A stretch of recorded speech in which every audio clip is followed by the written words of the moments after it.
নতুন আইন হচ্ছে, সংবিধান পরিবর্তনের স্লোগান উঠছে। এখন নতুন সংবিধানে শুনতেছি বহুত্ববাদ। নাউজুবিল্লাহ। আমরা তাওহীদবাদী একত্ববাদে বিশ্বাসী না বহুত্ববাদে বিশ্বাসী? এই বহুত্ববাদের ঈমান থাকবে? বহুত্ববাদীদের ঈমান আছে? বহুত্ববাদ কি সম্ভব? হ্যাঁ, আল্লাহ যদি দুইজন হইতো, একজন কইতো আজকে বৃষ্টি হবে, আরেকজন কইতো যে রৌদ্র উঠবে, মারামারি লাগতো নি? হ্যাঁ, বহুত্ববাদ বলতে কি বুঝাইতে চান? যে যে যে ধর্মে বিশ্বাস করে, যে যেই ভগবান কোক, গড কোক, আল্লাহ কোক, যাই বলুক, যিশু কোক, যে যেটা বলে সব ঠিক। নাউজুবিল্লাহ। সব ঠিক হইলে আপনি মুসলমান না। আমার কথা মনে হয় বুঝাইতে পারতেছি না।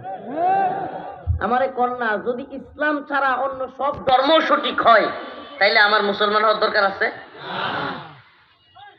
এই ঠান্ডা দিনের মধ্যে, শীতের মধ্যে ঠান্ডা পানি দিয়ে কষ্ট করে ফজর নামাজ পড়বার দরকার আছে? এক ফজরের ভয়ে অনেক মানুষ ইসলাম ধর্ম ছেড়ে দিতে তখন। সব ধর্ম সঠিক, তাইলে ইসলামে থাকিয়া এই যে সামনে আসতেছে রমজান মাস, আইরি কি কষ্ট। কিছু লোক আছে রমজান মাসে রোজা দেখলেই গ্যাস্ট্রিকের সমস্যা শুরু হয়। সারা বছর তার গ্যাস্ট্রিকের সমস্যা নাই, রোজা আসলেই তার গ্যাস্ট্রিকের সমস্যা। হুজুর আর বলিয়েন না, অসুস্থ।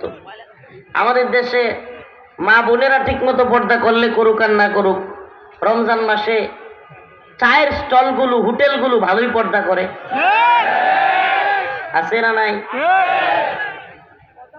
তো বলেন না, রমজানের রোজা কিংবা এই কষ্ট করে ফজরের নামাজ এগুলো কেউ করতে চাইতো? অন্য ধর্ম গ্রহণ করে ফেলতো।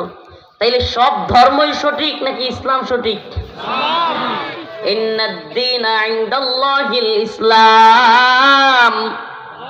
আল্লাহ বলেন, আমার কাছে একমাত্র গ্রহণযোগ্য, মনোনীত, শুধুমাত্র একমাত্র গ্রহণযোগ্য মনোনীত ধর্মের নাম হলো ইসলাম। ওয়া ইয়াবতাগি গায়রাল ইসলামি দীনা ফালান ইউকবালা মিনহু। ইসলাম ব্যতীত অন্য কোন ধর্ম আমার কাছে গ্রহণযোগ্য না। কে বলেন? বলেন না, কে বলেন? এখন এই সুশীলরা এটা মানতে নারাজ।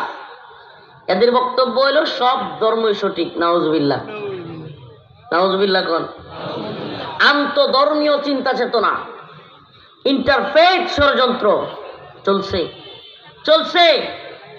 এই ষড়যন্ত্রকারীরা বসে নাই। ও কুড়িগ্রামের মুসলমান, রংপুরবাসী,